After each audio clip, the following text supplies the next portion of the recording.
आपकी न्यूज 24 सच का सामना जोश के बाबा साहेब के सम्मान के विरुद्ध की गई निंदात्मक टिप्पणी के लिए महामहिम राष्ट्रपति के नाम दिया गया ज्ञापन। अलीगढ़ आरक्षण बचाओ संघर्ष समिति के तत्वावधान में मंगलवार को डॉक्टर अंबेडकर पार्क घंटाघर अलीगढ़ में श्री अमित शाह द्वारा सदन में बाबा साहेब भीमराव अंबेडकर जी के विरुद्ध की गई निंदात्मक टिप्पणी के विरोध में केंद्रीय गृह मंत्री को बर्खास्त करने की मांग को लेकर धरना प्रदर्शन किया गया, जिसमें एबीएसएस के राष्ट्रीय अध्यक्ष डॉक्टर MP सिंह ने कहा कि इस मांग को लेकर संगठन क्रमबद्ध तरीके से आंदोलन कर रहा है और महामहिम राष्ट्रपति महोदय के नाम ज्ञापन दे रहा है। उसके उपरांत भी एबीएसएस की मांग आधार पर कोई कार्यवाही सरकार ने नहीं की। हट धार्मिकता को दर्शाता है। इस देश के बहुजन समाज के लिए डॉक्टर अंबेडकर भगवान हैं और वही उनके लिए सब कुछ है, क्योंकि बाबा साहब के संघर्ष एवं बलिदान की बदौलत ही बहुजन समाज को शिक्षा, रोजी रोजगार, सम्मान, संविधान मिला है, जिससे कि उसका आंशिक विकास हुआ है। पश्चिमी उत्तर प्रदेश प्रमादी अमिल हुए कार्यक्रम में संगठन के जिला अध्यक्ष डॉक्टर गुलशन कुमार ने कहा कि बहुजन समाज को अपनी ताकत पहचाननी होगी, अन्यथा विरोधी ऐसे ही बहुजन महापुरुषों का अपमान करते रहेंगे। कार्यक्रम में उपस्थित संयोजक दौलत सिंह, मंडल अध्यक्ष डॉक्टर रणवीर सिंह, महामंत्री अजय कुमार मौर्य, मंडल संयोजक राधेश्याम सिंह, सत्यवीर सिंह, गौतम कुमार, उमेश कुमार, जितेंद्र कुमार, वीरेंद्र सिंह, मनवीर सिंह, आदिल उपस्थित, सुकुमारी गौतम, भानु प्रताप, राहुल गौतम, रोहित कुमार, शैलेंद्र कुमार, अमर, ओम शंकर सागर, ओम वीर सिंह, सुमन, रामजीलाल, जितेंद्र राधी आदि लोग उपस्थित रहे। अलीगढ़ से जितेंद्र कुमार की रिपोर्ट। माफी मांगी है और न महामहिम राष्ट्रपति महोदया ने उनके खिलाफ कोई कार्रवाई की है, इसलिए आज यहाँ पर धरना और महामहिम राष्ट्रपति महोदया के नाम ज्ञापन हमने नोडल अधिकारी अलीगढ़ को दिया था।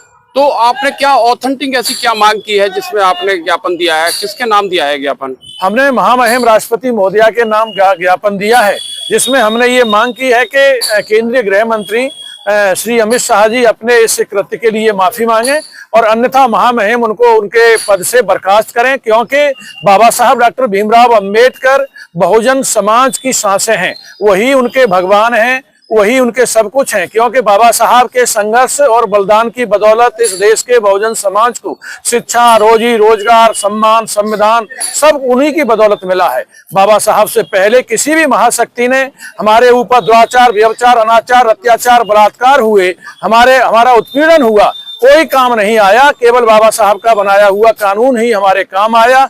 बाबा साहब के संघर्ष और बलिदान की बदौलत न पढ़ने वाले समाज को पढ़ाने वाला समाज बना दिया, जिसे बोलने का अधिकार नहीं था वो धारने वाला समाज बन गया, जिसको लड़ामनी पे बैठाया जाता था गाड़ी घोड़े बंगलों में बैठ गए। हमारे पास जो भी कुछ है, हमारा आंशिक विकास हुआ है, वो बाबा साहब के संघर्ष और बलिदान की बदौलत है। इसलिए बाबा साहब ही हमारे सब कुछ हैं, उनके सम्मान के साथ कोई समझौता नहीं होगा। जो बाबा साहब के सम्मान के खिलाफ बोलेगा, उनके सम्मान से खिलवाड़ करेगा, ये बहुजन समाज रोड पर उतर के उनके सम्मान के लिए आंदोलन करेगा। डॉक्टर साहब ऐसी क्या टिप्पणी कर दी गृह मंत्री ने जो आप आंदोलित हो गए अचानक? केंद्रीय गृह मंत्री सदन में कहते हैं संवैधानिक पद पर रहते हुए कि अंबेडकर अंबेडकर अंबेडकर एक ट्रेंड हो गया, एक फैशन हो गया है, यदि भगवान का नाम इतनी बार लिया जाए तो स्वर्ग मिल जाएगा। हमने स्वर्ग नरक हमने नहीं देखा, हमने तो इतना देखा है कि हमारे पूर्वजों के साथ में जो पशु से बदतर जो दुर्व्यवहार हुआ, जुल्म, अत्याचार, उत्पीड़न हुए, उससे यदि किसी नरकी जिंदगी से निजात दिलाई है तो परम पूज्य बाबा साहब ने दिलाई है। इसीलिए इसी पृथ्वी ग्रह पर सब कुछ है। हम नरक और स्वर्ग में भरोसा नहीं करते, हमें नरकी जिंदगी से निजात दिलाने वाले परम पूज्य बाबा साहब हैं, इसीलिए बाबा साहब ही हमारे लिए सब कुछ है।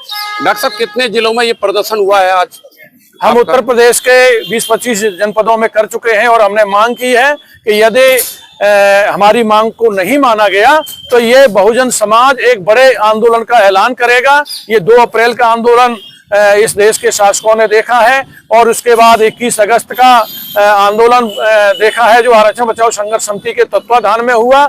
यदि बाबा साहब के सम्मान के प्रति किसी ने भी गलत बोला, चाहे वो किसी भी संवैधानिक पद पे हो, केंद्रीय गृह मंत्री ने माफी नहीं मांगी या महामहिम ने उनको बर्खास्त नहीं किया, तो एक बड़े आंदोलन का ऐलान किया जाएगा और ये 85 का बहुजन समाज रोड पर उतरने के लिए विवश होगा। डॉक्टर साहब, नई शिक्षा नीति से बड़ी दिक्कतें आ रही है, क्या कारण है? नई राष्ट्रीय शिक्षा नीति बहुजन से शिक्षा छीनने का एक बड़ा षड्यंत्र है, क्योंकि उसी के तहत क्लोजिंग एंड मर्जिंग पॉलिसी है। उसमें लेस देन 50 स्टूडेंट जब किसी स्कूल में होंगे तो उनको मर्ज करके कंपोजिट स्कूल बनाया जाएगा, तो जो स्कूलों में काम करने वाले शिक्षक हैं वो बेघर हो जाएंगे, और जिस गांव का जो एक विद्यार्थी है जो उस गांव में पढ़ाई कर लेता है, शिक्षा प्राप्त कर लेता है, 10 किलोमीटर दूर कंपोजिट स्कूल होगा तो वहां कैसे जाएगा पढ़ने।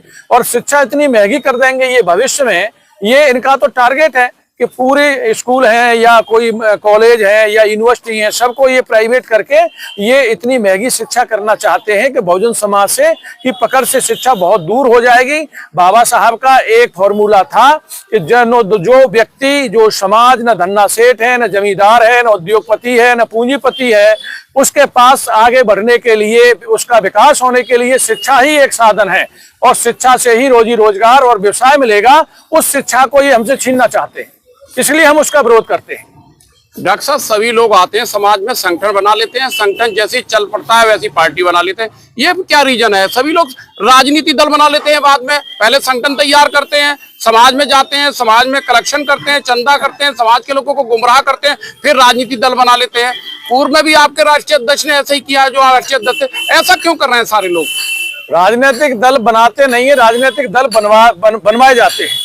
विरोधियों के द्वारा समाज को बांटने और कमजोर करने के लिए ये राजनीतिक पार्टियां विरोधियों के द्वारा बनवाई जाती हैं, और हमारे समाज के लोग लालच में और दबाव में आकर के ये राजनीतिक दल खड़े करते हैं समाज को कमजोर करने के। यही तो हमारी सबसे